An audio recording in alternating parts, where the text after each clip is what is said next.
Et coucou! Bienvenue dans Ciné Snacks, la chronique des séries B, du cinéma culte et des films tellement mauvais qu'ils en deviennent drôles. En ma présence se tient Olivier. Olivier qui se resserre une bière. Je fais de la SMR. Écoutez les bulles. C'est Noël. Et oui! C'est la pleine période de réveillon. Et du coup, pour fêter ça, on vous propose un petit film de Noël. Et en prime, c'est un film français. De plus, on va tous parler comme ça, les enfants. Ça vous va? Cocorico! Cocorico. C'est Noël. Alors, sorti en 1990 et réalisé par René Manzor, 3615 Code Père Noël est un film plein de suspense et de doigts d'honneur à l'architecture. Elle a sainteté, je ne sais pas. Il rend fou ce film. Hein. Vraiment, il rend fou. Oui, et pour cause, c'est un film qui est produit par Francis Lalanne. Et c'est une affaire de famille. Parce que René Manzor, le réalisateur, c'est en réalité René Lalanne, le frère de Francis Lalanne. Et le héros est joué par Alain Musy, qui est en réalité Alain Lalanne, le fils de René Lalanne. Et la musique est de Jean-Félix Lalanne. Attends, je vais voir. Putain, j'ai été sûr, Théo, tu l'as dit trop de fois. Il y a Francis Lalanne. C'est notre Beetlejuice français. Pas de chanson de Francis Lalanne pour la chanter. Fais chier. Olivier, qu'est-ce que tu as pensé de ce film ? J'ai adoré. C'était génial. De base, on a choisi ce film parce que ma copine, apparemment, c'était son film de trauma d'enfance. Voilà. Elle est voir Théo dans le bar, elle dit: est-ce que t'as vu ce film? J'arrive pas à savoir si c'était un bon ou un mauvais film, je sais juste qu'il m'a traumatisé. Elle a décrit, Théo l'a trouvé en 2-2, voilà, il n'y a eu aucun problème. Et je confirme, il peut être terrifiant, surtout quand tu le regardes à 10 ans. Oui. Ou même quand tu le gardes à 37 ans maintenant. Ouais, c'est un film qui va vous bouleverser. C'est un film qui nous hurle à la gueule. Vraiment, sur toutes les manières possibles. Et toi alors, t'en as pensé quoi? Écoute, moi je pense que ce film, j'ai passé un bon moment. Je pense aussi que c'est une rareté, tu vois. À cette époque, on n'avait pas beaucoup de films de genre français de ce calibre-là. Mais à côté, je pense que quand il se plante de façon très très très très très très drôle. Et que du coup, il est suffisamment notable pour qu'on en parle. Il y a un youtubeur, je crois que c'est Karim Debache, qui avait fait une vidéo sur Vidoc. Oui. Et j'y ai repensé, je trouve que les plans très très énervés ressemblent à Vidoc. Les plans de 3/4 où il y a le mec dans sa carrière qui allez, vas-y. Vraiment, il y a les mêmes, je sais pas pourquoi, mais il y a les mêmes vibes. Très psychédéliques, énervés. Ouais, très drogue, très speed, voilà, vraiment. Mais pas la vitesse, voilà. Donc on va démarrer le film. Film qui s'ouvre sur un groupe d'enfants qui font une bataille de boules de neige. Un homme déambule dans la rue et tente de se joindre à eux pendant qu'ils jouent. Cet homme est joué par Patrick Flowersheim, qui est pas super connu en tant qu'acteur, mais qui a un nombre de doublages de crédits proprement impressionnant. Il a doublé Michael Douglas, Jeff Bridges, Robin Williams, Christopher Walken, etc., etc., etc. Moi-même, actuellement. je suis Patrick Flowersheim, en fait. Flowersheim, il est décédé. Imagine Noël. Il est parmi nous. Oui. Du coup, ce vieil homme qui essaye de jouer avec les enfants, les enfants le trouvent un peu trop creepy. Du coup, il s'enfuit. Classique. À sa grande déception, il aurait bien aimé pouvoir montrer ses boules. De Noël. Vous voyez le souci d'écriture, hein, vraiment on s'est affiné au fil des 12 derniers mois. Voilà, non. On écrit des blagues à l'avance. C'est pas vrai. Toutes nos blagues sont improvisées et alcoolisées. Oui, ça a pas bien rendu. C'est bruit du verre. Ensuite, le film dévoile Thomas, le héros de l'histoire. Et 3 choses s'imposent à nous. Thomas est un gosse de riche. Parce que non seulement sa maison est immense et pleine de jouets, mais il dort dans une réplique d'avion de la Seconde Guerre mondiale. La deuxième chose, c'est qu'on est bien en 1990. Oui. Parce que Thomas rocks un mulet de compétition. Jalousie. Vraiment jaloux. La seule façon de faire plus années 90, ce serait d'avoir Dorothée qui joue à la Mega Drive contre Michel Rocard dans le tunnel sous la Manche. J'avoue. Et se faire péter la gueule par le mec de Sega, c'est plus fort que toi. J'aurais bien voulu qu'il se fasse péter la gueule, le gosse, parce qu'il est assez insupportable. Et avoir Cyril Drevet qui lui met une pile. Mulet contre mulet. ah putain. En tout cas, dites-vous un truc, c'est que si vous supportez pas, comme moi, dès le début, le personnage, vous allez être vengé. Oui. Parce qu'il va en prendre plein la gueule. La troisième chose qui saute aux yeux dans cette scène, c'est surtout, ça vous saute aux oreilles, c'est que Jean-Félix Lalanne, à la musique, eh ben, il s'est pas trop cassé. Parce que c'est carrément l'intro de Eye of the Tiger, avec 3 notes switchées pour faire genre. Je vais vous mettre un court extrait, et si on se fait copyright claim pour Survivor, je ne serais pas étonné du tout. Putain, c'est vrai. J'avoue que j'avais oublié ça.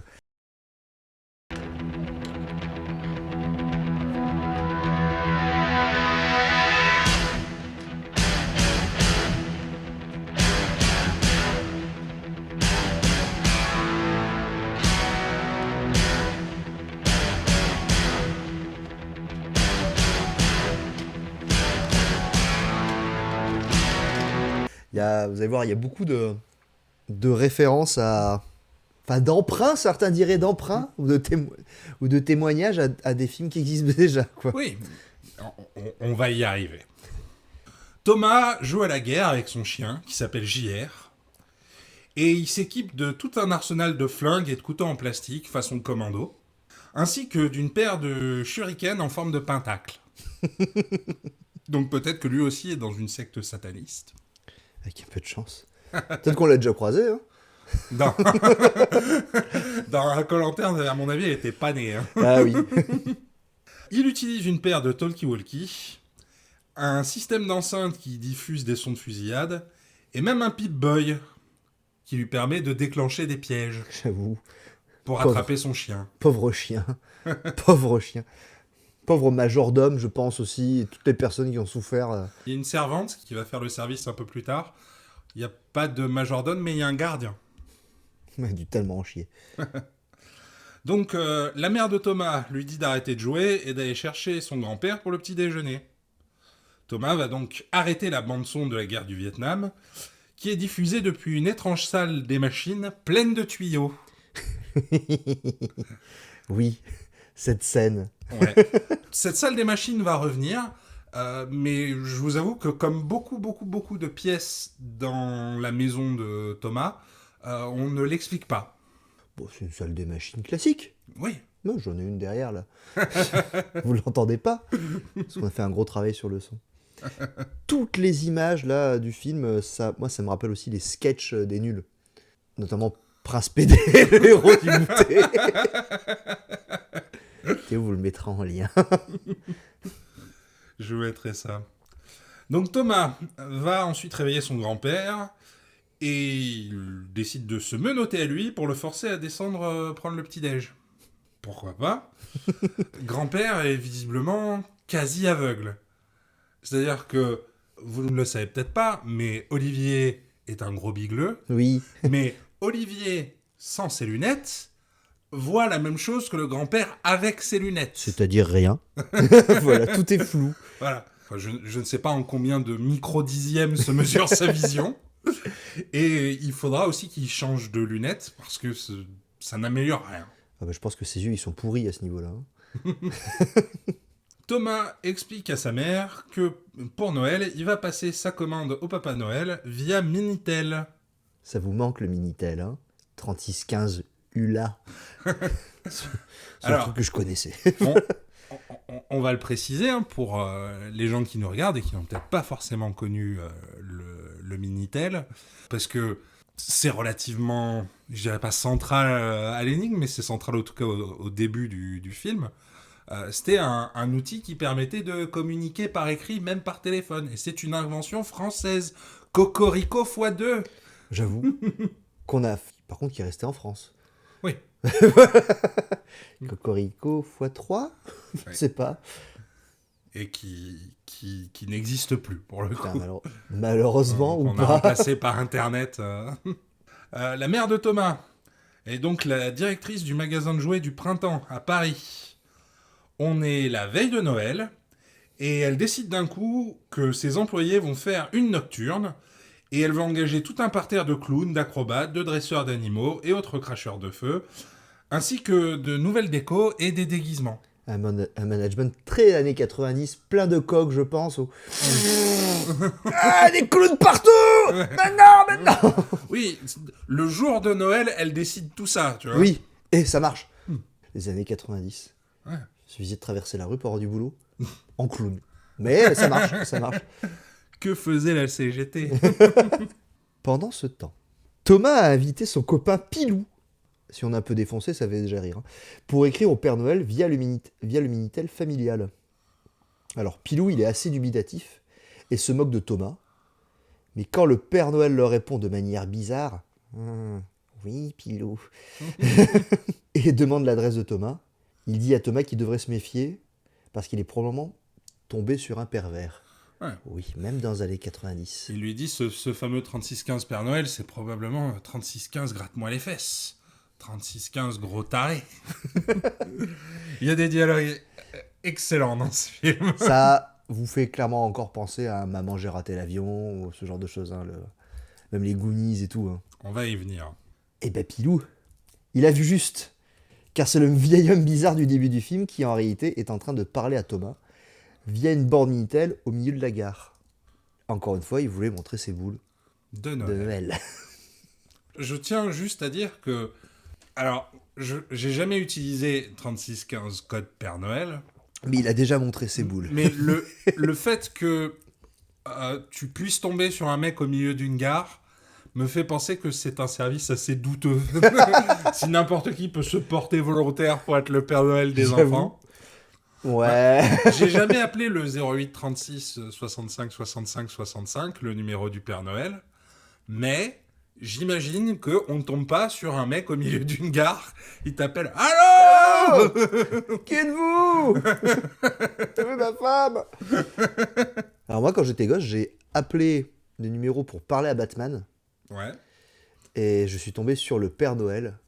Et puis j'ai commencé un peu à stresser quand ils ont dit « Oh oh oh, le numéro est surtaxé. » Oh putain, vite raccrochons. Est-ce que tu te rends compte qu'on n'a jamais vu le Père Noël et Batman dans la même pièce? Bah non. Coïncidence? Je ne pense pas. Ils sont parmi nous. Ce qui est faux, je suis sûr et certain que je peux trouver plusieurs comics où Batman contre et le Père Noël se s'allient, s'affrontent, Oh putain. s'engueulent. Il y a Deadpool contre le Père Noël, apparemment. Il y a Ultimate Warrior contre le Père Noël. Putain, il y a des comics Ultimate Warrior. C'est incroyable. Bon, le gros problème, c'est que, oui, il n'a pas donné l'adresse, mais juste avant que la communication, avant qu'elle soit coupée, Thomas explique bien que sa mère est directrice au printemps. Oui. On voit bien le gauche de riche qui se la pète d'avoir de l'argent. Voilà. Mais non, Et donc il mérite tout ce qui va lui arriver. C'est innocent, c'est innocent quand il le dit. C'est vrai. Après, c'est un gosse de riche Oui. qui mérite tout ce qui va lui arriver. Si on a un peu de rage pour ce personnage, c'est aussi parce qu'on est jaloux. Moi aussi, j'aurais voulu piloter un Messerschmitt. Non, c'est un Messerschmitt qu'il avait, je sais plus. Je ne me rappelle plus du modèle. J'espère que c'était pas un modèle allemand, mais... C'est vrai que c'était gênant, ces grosses croix gammées quand même, dans sa chambre d'enfant. Mais... Il avait le même shuriken que dans Sin City. Ça nous a tous fait bizarre. C'est indien. C'est un signe indien, monsieur. Bon, du coup, c'est pourquoi que notre curieux individu se dirige vers le 9e arrondissement et se présente au bureau de recrutement du printemps pour être embauché en tant que Père Noël de supermarché. Le boulot est de l'autre côté de la rue. Pendant ce temps, Thomas répare la voiture de son papy. Après avoir constaté que même avec ses lunettes, papy ne voit absolument rien, Thomas prend le volant de la voiture, fraîchement réparée, et ils vont faire un tour du domaine avec la caisse. Caisse qui, du coup, crisse, même si le sol est recouvert de neige. J'avoue. C'est ça qui t'a plus choqué? Que le papy totalement bigleux qui laisse le gosse piloter quand même malade Écoute, mental? il pilote dans la cour. Et de toute façon, si c'était le papy qui pilotait, je m'inquiéterais plus. Ouais. Il voit rien Ouais, du ouais. tout. Une fois la nuit tombée, Thomas va sur son ordinateur afin de reprogrammer le système de sécurité. En marmonnant évidemment un jargon informatique qui ne correspond à rien. Voilà, nous devons relaguer les inputs dans la mainframe. Hein. Souquer les artibus. Exactement, il pourrait dire souquer les artibus, ce serait C'est pareil. exactement ça. De retour au printemps, au milieu d'une foule écrasante de saltimbanques, le Père Noël nouvellement recruté, donc notre vieux pervers, parle avec une enfant. Mais cette enfant n'est pas très coopérative, et elle tire sur la barbe de Père Noël. En réponse, Père Noël lui colle une grosse claque dans la mouille. Oui. Je vous mets le visuel.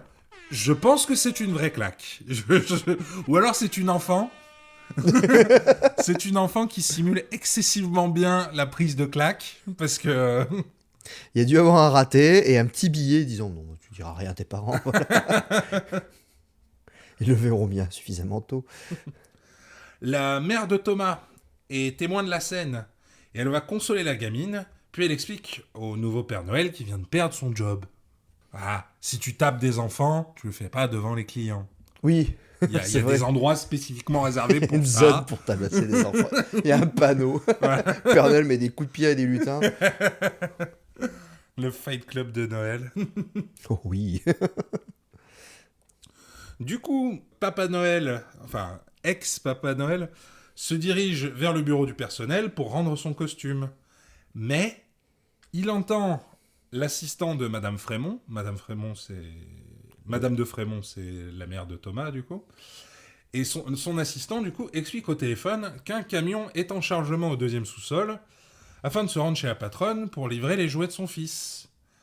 Papa Noël décide alors de se cacher dans le camion. C'est là où ça commence. Vraiment. Chez les deux Frémont, Thomas joue un jeu de rôle avec son papy. Apparemment, ça fait 2 ans que papy est bloqué au niveau 1. Bah, pire maître de jeu. Pire maître de jeu. Un tyran, franchement. Ouais, il faut être vache. Hein. Ouais. Et pas comprendre trop les règles du jeu. Après, peut-être que papy est vraiment nasbrock à ce point. Hein. Ah mais pour moi, il est mort, papy. Hein. Tu penses qu'il est dans la tête de Thomas depuis le début? Oui. Ou alors s'il bouge, c'est quelques rigor mortis qui peuvent apparaître. Ou les vers à l'intérieur qui le font bouger. Ah, c'est plus Halloween, on peut plus. Puis Thomas explique à son papy que il commence à douter de l'existence du Père Noël, mais aussi de l'existence de Napoléon, des hommes préhistoriques, de Vercingétorix. Par contre, il croit aux extraterrestres. Et s'il Donc, était vraiment ouvert d'esprit, vraiment, s'il connaissait, il saurait que ce sont tous les mêmes, des Vénusiens. à cette époque, Francis Lalanne n'était pas encore complotiste, mais il y avait quelques indices. Oui, j'avoue. Putain, c'est vrai en plus, j'avais oublié ça. Ah, quand je rêve, j'ai l'impression... Non, c'est pas lui, ça? Quand je rêve, j'ai l'impression d'être un roi, un chevalier d'autrefois. Je confonds mes chanteurs français. Je ne sais pas. On a mal fait notre recherche, on n'est pas des vrais journalistes. Mais oui, Ah oui, on n'est pas des vrais journalistes, j'avais oublié. Voilà, on est des glandos. j'avoue. Alors sors-moi une bière, putain. Allez. Le camion de livraison, du coup, arrive chez les deux Frémont, et Papa Noël, qui s'était caché dans le camion, se jette sur le livreur et le tue, hors caméra. Étrange d'ailleurs, Ouais. que ce soit hors caméra. Parce que bon... Ouais, j'imagine qu'ils veulent faire monter la tension crescendo. Oui, c'est peut-être ça. On va mettre ça à leur crédit. Oui, c'est bien, c'est vrai. Puis, Papa Noël sonne chez les gardiens qui s'appellent Nardine. Ce qui est... J'avais oublié. Chez les Nardines. Et il les tue hors caméra également. J'ai pas de blague sur le fait qu'on tue les gens qui s'appellent Nardine. Hein. Je suis pas comme ça.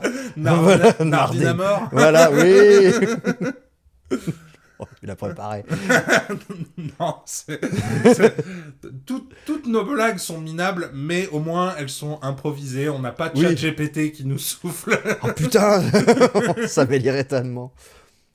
Alors, Thomas reçoit un appel de sa mère qui lui indique que s'il est encore debout quand le Père Noël arrive, il se transformera en ogre. Il décide quand même de rester planqué sous la table. C'est donc sa faute. Bah oui.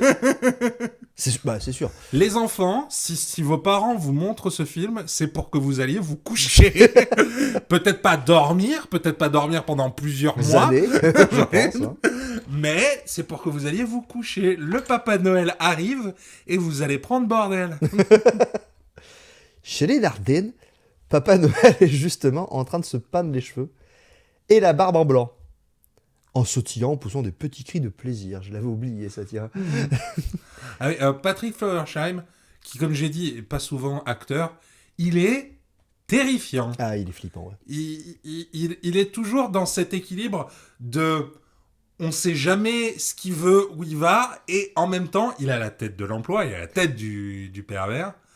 Et le fait qu'il oscille entre les moments d'énervement et les moments de joie enfantine, bah, le rend... Ça, c'est une des réussites du film, tu vois. Alors, moi, j'ai lu une interview qui disait qu'il s'était préparé pour le rôle du Père Noël en regardant des documentaires sur Albert Fish, Mengele... Moi, j'ai entendu qu'il avait écouté Francis Lalanne lui parler pendant tout le tournage. Et du coup, quand il était devant la caméra, c'est pour ça qu'il était... Les étoiles, elles nous regardent. Et bah, après s'être maquillé comme Père Noël, hein, bon bah qu'est-ce qu'il fait? Bah, il s'assoit et attend jusqu'à minuit. Oui. L'heure du crime ou de l'arrivée du Père Noël. Je veux préciser une chose. C'est que, avant qu'on voit le Père Noël attendre minuit pour débarquer chez Thomas, la mère de Thomas part du boulot. Ça va être important. Oui. Part du boulot à Paris. Oui, on ne sait pas où ils habitent, les deux Frémont, mais il y a une certaine distance. Oui, apparemment. À minuit, le Père Noël passe par la cheminée du manoir. Thomas, toujours caché sous la table, voit ses bottes et s'émerveille. Oh, le Père Noël! Mais, paf le chien. Voilà. Malheureusement, le chien JR, qui a flairé un intrus, attaque le Père Noël. Et celui-ci s'empare d'une pelle à tarte. Il lui colle une tarte. Alors, je sais que c'est encore une fois un truc assez déplaisant qu'on voit souvent dans Cinesnax. Tuer des chiens. Le chien meurt. Et là, on ne nous le fait pas hors caméra. Le chien est tué full caméra. Donc, les amis des chiens, fermez les yeux. 3, 2, 1. Nana, joyeux Noël. En vrai, là, ça commence à plus me rien faire. Je vais voir Noël prochain. Peut-être finir par regarder que des vidéos de chiens se faire tuer. C'est pas vrai, parce que le premier, c'était Rikio et on était morts de rire. Oui, ça me lasse, c'est ça que je veux dire. On est déjà désensibilisés. J'avoue, cette scène. Et d'ailleurs, c'est la scène qui a clairement traumatisé les quelques observateurs qu'on avait un peu questionnés avant, quoi. Oui, ah oui, ça, tout le monde, la mort de JR. Ouais. Il y a ceux qui ont grandi en regardant Dallas et ceux qui ont grandi en regardant 3615 Code Père Noël, tu leur dis la mort de JR, ils font « Oh non !» Oh non. Quel univers impitoyable. Du coup, bon, réaction normale, Thomas se barre. Poursuivi en plus par ce Père Noël qui est mort de rire. Oui. Du coup, on vient de passer un petit cran plus dans les potards de l'angoisse, parce que c'est vraiment glauque. Toujours filmé avec des angles vraiment bizarres qui te font sombrer dans la folie. Il va réveiller son papy, parce que ça servait à rien. Non, mais c'est un enfant, il va chercher un adulte. C'est... Oui, ça sert à rien. Oui, adulte, oui, mais peut-être pas une pote de paille. Tu vois. C'est vrai qu'il va plus chercher un boulet au final. Parce qu'il y a le gardien. Ah bon, oui, bon. Ouais, il n'était pas au courant, tu vois. Bon, et tous les deux, ils échappent au Père Noël en empruntant un passage secret que seul Thomas connaît. Enculé d'enfant. Tu as des passages secrets, putain. Il a des passages... Mais en plus, des grands. C'est le genre de truc que sur un plan... et même si tu vis dans une maison et qu'il y a une pièce comme ça, de cette taille, auquel t'as pas accès, tu le vois. Ouais. Elle est entre 2 étages en plus. Enfin, l'architecture de cet endroit n'a aucun sens. La maison de la folie. Oui. C'est vraiment ça. C'est la maison qui rend fou. Vous me laissez passer à 38. Tout le film va se passer dans cette maison, et à aucun moment, on a l'impression de comprendre comment la maison est disposée. On sait qu'il y a un garage, une salle à manger, une chambre, parce qu'on les a déjà vus, mais où ils sont positionnés par rapport à quoi, c'est impossible de savoir. Et surtout, apparemment, Thomas est vraiment le seul à connaître ça. Même le grand-père n'est pas au Oui, courant. la mère non plus. C'est Putain. le père qui a mis en place ce passage secret, et il en a parlé qu'à son fils. Ton père est un psychopathe. Du coup, Papy et Thomas arrivent au garage et ils tentent de s'enfuir en voiture. Mais, comme on n'est pas à l'abri des clichés, eh ben la voiture ne démarre pas. Alors qu'ils l'avaient réparée le jour même. Hein. Oui, bon. C'est un Mais- enfant. Le Père Noël arrive devant la voiture. À préciser quand même qu'il arrive devant la voiture dans un plan, si vous avez vu The Thing, imaginez The Thing mais qui se transforme en Papa Noël. Quel enfer, quelle angoisse. Et Thomas arrive enfin à démarrer la voiture. Papy lui dit « Roule-lui dessus !» Bonne remarque, en vrai. Ah non, Papy, il a fait l'Indochine, il a peur de rien. hein. Et Thomas, du coup, hésite. Donc le Père Noël a le temps de s'attaquer à la voiture. D'abord un coup de tête dans le pare-brise, puis un coup de marteau sur le capot. Puis il pète les phares. Donc C'est une partie Street Fighter. oui, c'est ça. Il s'est dit, je vais d'abord travailler un peu les portières arrière, peut-être le coffre. Et ouais, non. Alors peut-être qu'il a envie de jouer un peu avec sa nourriture, mais ouais, attaque les vitres. Quoi. Coup de tête dans le pare-brise, quand même, putain. Oui, parce qu'il s'ouvre le crâne en plus. Enfin, il Oui, s'ouvre c'est l'arcade. C'est le premier coup de l'art martial du craqueux, hein, ça, c'est vraiment, je pense. Franchement. Thomas et Papy sont trop paralysés par la peur pour se rappeler qu'ils sont dans une voiture dont le moteur tourne cette fois-ci, donc ils pourraient se barrer. Hein. Oui. Après plusieurs minutes de panique, le Père Noël met finalement un coup dans le pare-brise de la voiture. Et Thomas et Papy en profitent pour s'enfuir. Pas en voiture, du coup. Ils se barrent de la voiture et ils re-rentrent dans la maison. Vous voyez ce que fait, hein, vous les patrons, là, quand vous nous virez. Hein? Voilà. On peut aller chez vous. Dans et agresser vos enfants et vos papis. Est-ce que, du coup, Putain, ça, c'est c'est anticapitaliste. Est-ce que c'est l'objet de ce film? C'est un film d'horreur de droite sur Les prolos nous attaquent. les sales prolos qui font mal leur boulot, que tu vires et qui du coup attaquent tes enfants. Bah, oui. Je pense qu'on a encore trouvé quelque chose. De retour dans le passage secret, Thomas du coup explique à Papy que le passage a été créé par son père. Et que tous les jouets qui sont dedans, en fait, c'est les jouets du père de Thomas, du grand-père de Thomas. Thomas va tenter une expédition vers le bureau de sa mère, parce qu'il y a dans le bureau de sa mère un téléphone qui est en train de sonner. Papy reste dans le passage secret, mais Thomas va le tenir au courant grâce à son talkie-walkie. Et Thomas peut voir les progrès de Papa Noël, parce que son Pip-Boy lui montre les caméras de la maison. C'est assez cool. D'ailleurs, petite scène coupée hein, que j'ai vue en cherchant. Il y a une scène, il y a le papy qui tombe sur des chandeliers à plusieurs branches en or dans cette maison. Voilà. Apparemment, il y a les jouets du grand-père aussi, tu vois. Mon Dieu, Olivier, c'est Noël. Je vais laisser cette blague, Joyeux Hanouka. mais sache que je ne suis pas très content. Il y a le grand-père aussi qui est dedans. Là. La mère, pendant ce temps, est toujours sur la route. Le Père Noël dégomme les caméras à coups de guitare électrique. Une guitare électrique qui traînait là, pourquoi pas. De toute façon, il y a les jouets de Thomas qui traînent de partout. T'apprendras à ranger tes jouets. Bah. Waouh, encore un message. Oui.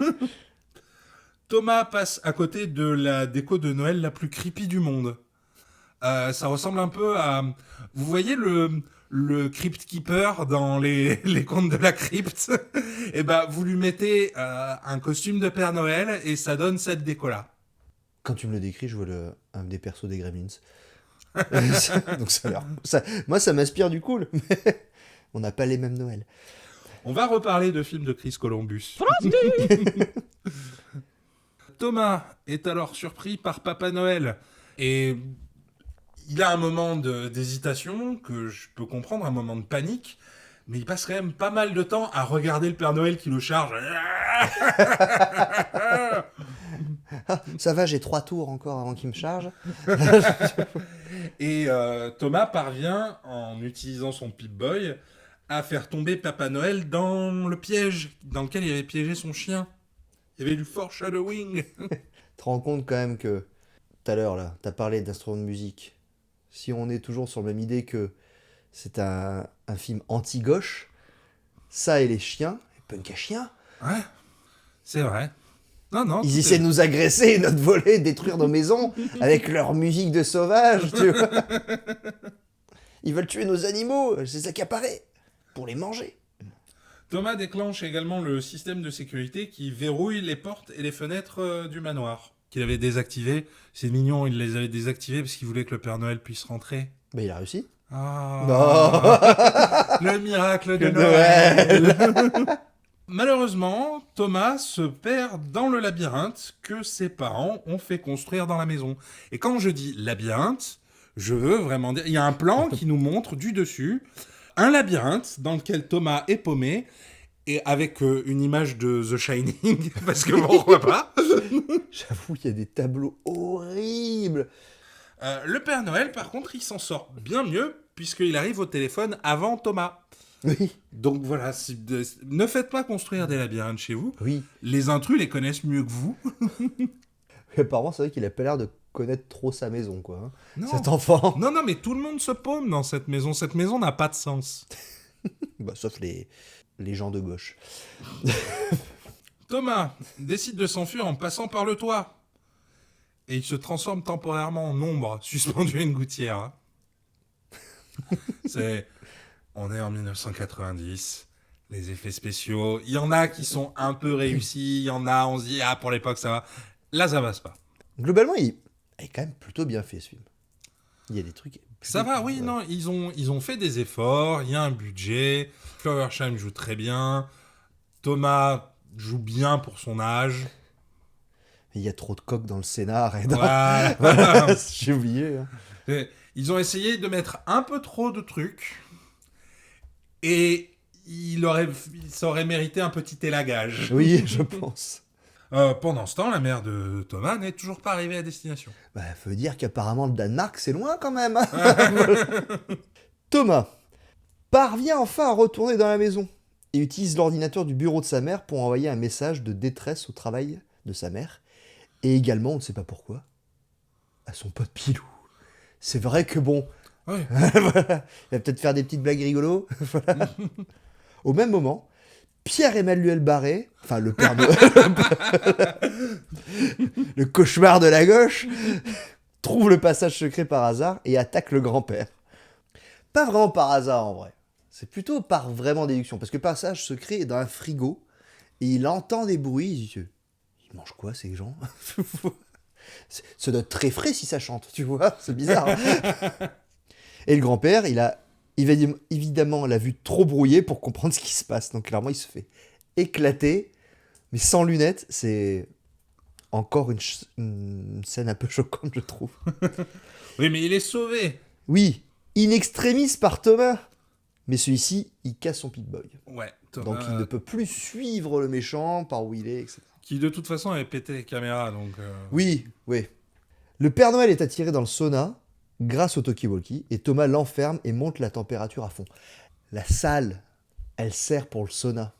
Quelle salle. La chaufferie. Ah J'essaie de trouver une logique à ce film, hein, excusez-moi.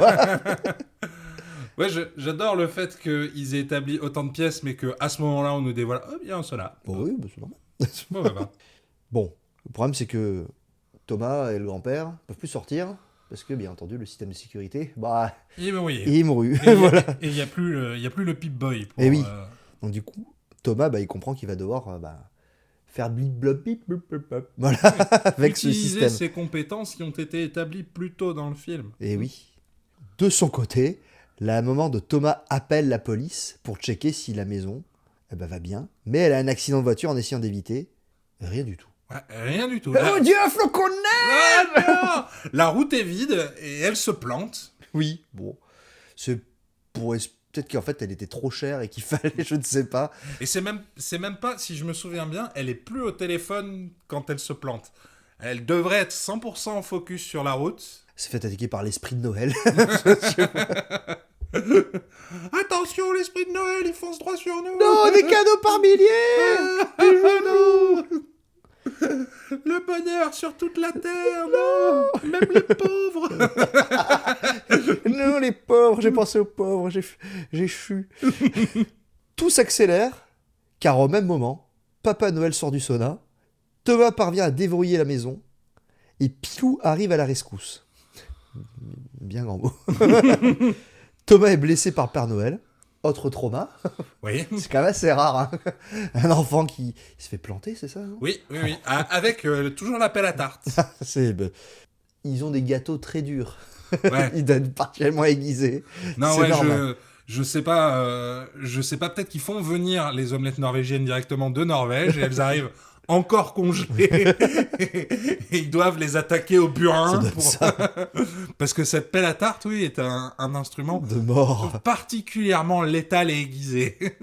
Et bon, Thomas blessé, il dit à Pilou de s'enfuir. Donc Pilou a vraiment fait un aller-retour pour rien. Voilà. Oui, parce que ouais, Pilou il s'enfuit là et il revient pas dans le film. Non. À aucun moment il voit son copain se faire planter. On peut imaginer qu'il retourne chez lui. Après, je dis retourne chez lui, ça se trouve, il fait autre chose. Peut-être que lui aussi se plante sur la route en essayant d'éviter l'esprit de Noël. Je sais ce qui se passe. Il fait partie de ces gens qui ont leur cadeau à minuit.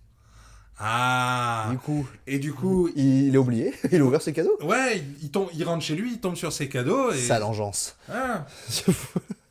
Il est tombé sur ses micro-machines, son GAC. Qu'est-ce que... Ouais, c'était trop bien. C'est 1990. C'était trop bien. Ouais. Du coup, comme tu disais, Pilou s'enfuit et voilà, pas de retour. Mm. Mais pendant ce temps, Papy s'était caché d'une armure dans l'entrée. Ouais. Faut être balèze pour Ouais. enfiler une armure complète tout seul. Pas bouger après dedans. Enfin, bon. Il faut être extrêmement fort et en même temps pas bien malin. Alors moi, je trouve ça malin. Par contre, il a quand même un sacré degré de technicité, le gars, quand même, pour se la mettre lui-même. Mais dans c'est le que bon sens. après, il arrive plus à sans bouger. faire trop de bruit. Quand- c'est vrai qu'il bouge plus. Quand il est dedans, il arrive plus à bouger. Donc c'était pas le meilleur plan du monde. Ah voilà, je suis bien embêté. Tu vois. S'enchaînent alors 2 montages. Le premier montre Thomas qui se fabrique une attelle pour sa jambe blessée. Très Rambo. Oui. Puis enterre son chien, c'était la priorité, dans la salle des machines, sur une musique originale de... Bonnie Tyler. C'est trop bien. Il y a des petites pépites dans ce film, je le dis, il est assez incroyable. Donc Bonnie Tyler, pour les jeunes qui nous regardent, c'est la dame qui chante dans Shrek 2. Voilà. C'est vrai. Haï de Hiro. Le second montage nous montre Thomas qui va utiliser ses jouets pour créer des pièges contre le Père Noël. Des pièges qui vont du lance-fléchette accroché au mur jusqu'à une flaque d'essence à laquelle Thomas met le feu grâce à son pistolet à fléchette. On va faire un petit truc parce que vous devez commencer à voir quelque chose dans ce film. On a un enfant qui... Bon, il y a son papy, mais son papy est bloqué. Il est tout seul, poursuivi par un criminel dans sa maison, le jour de Noël, et il lui tend des pièges. À quel film est-ce que ça te fait penser, Olivier ? La liste de Schindler ? Non. Je l'ai pas vu. Je sais pas. Non. Pensez à Maman, j'ai raté l'avion. Mais il n'y a pas d'avion, ça m'y fait pas penser. Ok. Si Oui. quelqu'un cherche une place dans un podcast, je recrute. Je suis expert au cinéma. Oui, bien entendu, mais oui, Oui. c'est depuis le début. Et on pourrait se dire, oh là là, mais René Manzor, il a tout piqué en fait. Eh bien, c'est le contraire. Né. Le film 3615 Code Père Noël est sorti avant Maman, j'ai raté l'avion, et il a même été diffusé 1 an avant à Cannes, où était présent John Hughes, qui a écrit Maman, j'ai raté l'avion. Du coup, René Manzor a accusé John Hughes de tout avoir pompé, ce qui, au niveau des dates, est un peu yifi, mais René Manzor a quand même fini l'affaire en étant embauché par Amblin Entertainment. Ouais. Donc, Bon, il y a moyen qu'ils aient juste voulu faire passer l'affaire sous silence en lui disant, écoute, oui, il y a effectivement des similitudes, viens bosser pour nous. en vrai, c'est bien tombé. Hein. Qu'est-ce qu'il a fait après ce gars? René Manzor, je crois qu'il a réalisé des épisodes de séries, notamment Young Indiana Jones. Je vais vous mettre une image de Francis Lalanne dans Young Indiana Jones. Bon. Si. C'est vrai? Oui. Je suis ravi. C'était ça mon cadeau de Noël. Donc Thomas finit même par créer une bombe artisanale en vidant la poudre de ses pétards mammouths ainsi que des billes dans une grenade en plastique. La grenade est ensuite placée dans un petit train électrique que Thomas envoie vers le Père Noël. La séquence est très longue et ça finit en rien du tout puisque la grenade n'explose pas. J'avoue, ce gosse est capable de faire plein de trucs. Mais alors ça, Mais tu il vois, n'arrive pas à faire des grenades. Qu'est-ce qu'on t'apprend à l'école, Thomas? c'est la base. On dit, allez aux Déjà, États-Unis. les enfants, si vous voulez faire un truc, ne prenez pas du plastique parce que ça va se déchirer beaucoup trop vite. Vous prenez un tuyau en plomb et ensuite vous... Tout est dans votre jardin. Donc, vos engrais, etc. N'hésitez pas. Voilà. vous mélangez de l'aluminium avec du polystyrène, de l'essence et avec ça. Ça tombe bien. Prochain épisode vous apprend à faire fermenter votre caca pour faire faire de la drogue. Du côté de la mère, toujours accidentée, elle est rejointe par son assistant parce que les distances n'existent pas dans ce film. Là, la mère, elle a mis la moitié du film à arriver à son accident. J'ai compris pourquoi. C'est une famille, ils font que des jouets. La voiture, elle a des petites pédales. Ah. Et en fait, c'est fait une crampe, c'est pour ça qu'elle est tombée. Qu'elle va pas vite. Je ne vois que ça. Tout fait sens. Ben oui. Au manoir des Frémonts, une voiture de police arrive. Le policier, qui est tout seul d'ailleurs, décide d'inspecter le jardin avant de rentrer dans la propriété. Bah, c'est pas bien malin de sa part, et de toute façon, il va être puni. Thomas, en voyant le policier, est ravi, mais il voit que son papy est au bord du coma diabétique. Ça, c'est un truc, on vous en avait pas parlé, mais ils ont établi que le papy avait besoin d'insuline. C'est pas un truc qui sort au milieu de nulle part. Et pas que. Thomas va chercher l'insuline dans le placard à pharmacie, mais il est intercepté par le Père Noël. Papa Noël, du coup, ordonne à Thomas de jouer à cache-cache avec lui. Flippant. Flippant, oui. Encore une fois. Ouais. Et Thomas part chez les gardiens pour trouver de l'insuline, parce qu'il n'en a pas trouvé dans l'armoire à pharmacie. Une fois qu'il a trouvé l'insuline, au lieu d'aller voir son grand-père, Thomas pique la voiture du policier. Mais malheureusement, le Père Noël s'était planqué sur la banquette arrière. Et Thomas plante la voiture dans un arbre. Flippant d'eux, hein. Vraiment. Ils ont bien accéléré hein, sur les horreurs, je trouve, sur cette partie-là. Ouais. Et par contre, ils ont toujours pas accéléré sur la crédibilité, puisque les deux sont sans ceinture, se plantent dans un arbre. Thomas, le Père Noël, le film est fini. Hein, normalement. Il reste que Pilou. Et... Bref, Thomas s'enfuit. Il trébuche sur le cadavre du policier. Il trouve l'arme de service du policier. Et là, si vous pensez que c'était encore un film sympa à la maman, j'ai raté l'avion, qu'est-ce qui se passe? Eh bien, Thomas colle une bonne bastos au Papa Noël. Tiens, prends ça, Émeric Lompré. Thomas retourne alors au manoir pour injecter son papy avec un shot d'insuline. J'ai été un peu déçu qu'il lui plante pas directement dans le cœur comme dans Pulp Fiction. J'avoue. J'étais un peu déçu que le papy ne soit pas joué par Uma Thurman aussi. C'est vrai que ça aurait été peut-être plus sympa. Papa Noël n'est pas mort. il ressemble désormais plus à Swamp Thing qu'à une mascotte Coca-Cola. J'avoue. Papy s'empare du flingue et malgré sa vision de taupe et le fait que son petit-fils soit dans le cadre du tir, eh ben, il parvient à exécuter le Père Noël. Mais tu vois, c'est là où je me dis qu'ils ont raté un truc. T'aurais voulu que Thomas l'achève? Non, j'aurais voulu que le papy bute le gosse. Alors là, ça aurait été l'horreur ultime. Ils se sont dit non, on a tué le chien déjà.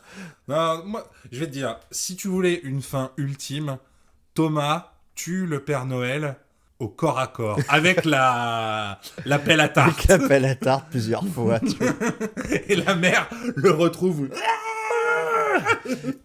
Mon enfant a disparu habillé en Père Noël. la suite. Maman de Frémont arrive enfin chez elle et elle trouve Thomas traumatisé à vie devant le cadavre du Père Noël. Générique. Et joyeux Noël. Quel film horrible.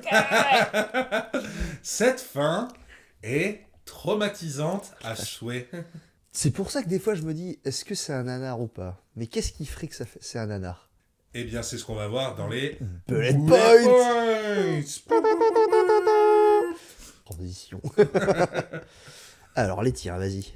Alors, premier bullet point, la violence que ce film met en s'installant au départ comme un film avec un prémisse, comme on l'a dit, à la maman j'ai raté l'avion, donc très enfantin, très Noël, très film de famille, et en concluant sur des morts, des chiens égorgés, des enfants traumatisés à vie. Des morts par milliers.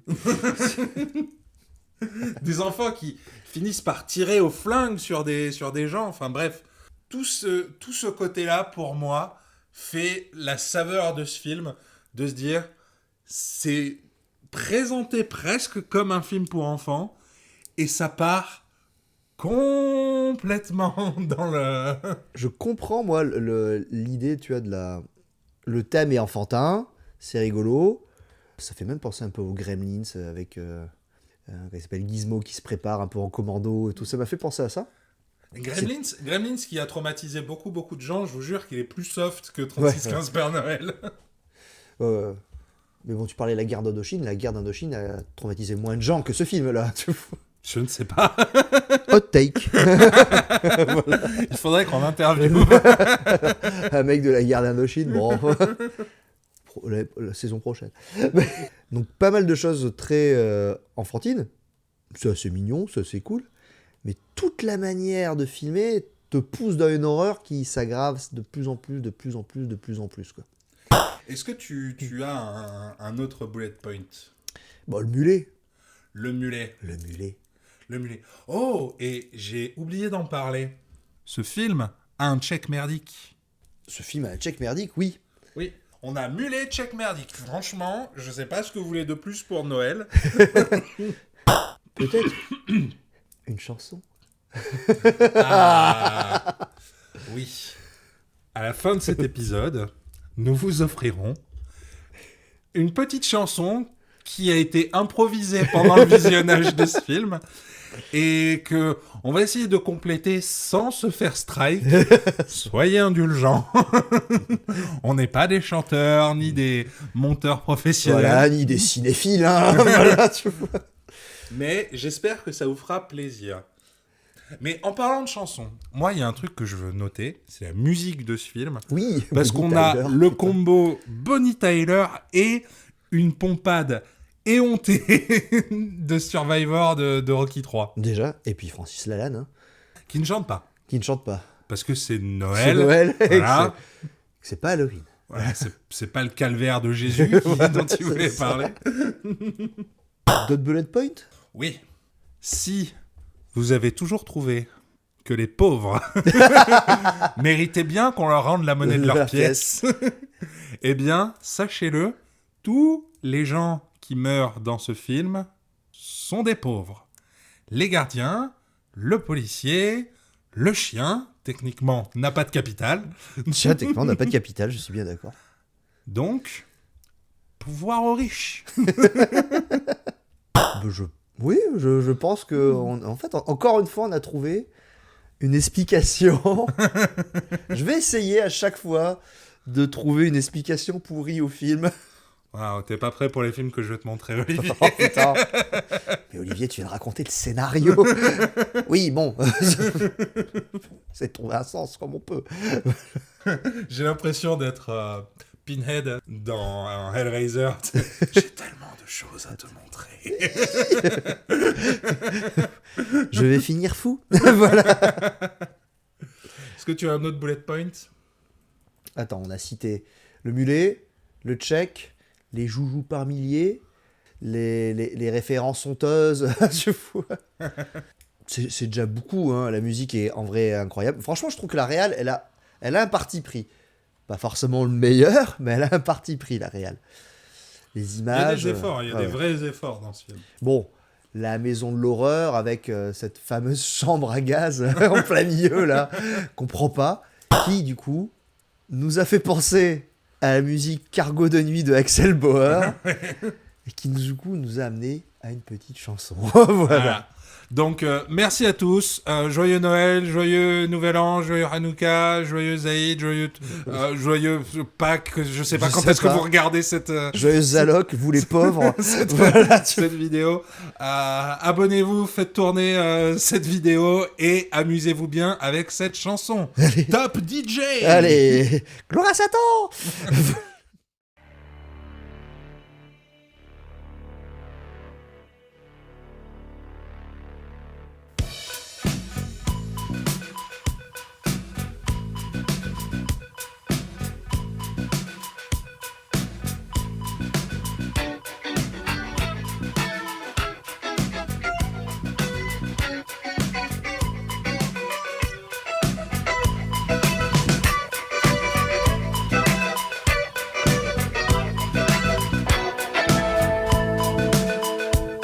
Traîneau de 35 jours sans voir Noël.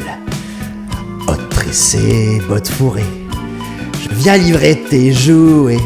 traîneau de 36-15 Père Noël. J'ai pas que la dinde à fourrer. 12 nuits.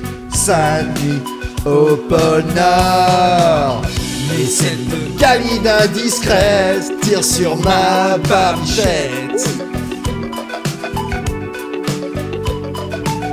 je lui Colle une bonne manchette, elle fera moins la proprette. Mais la patronne me traite de fou.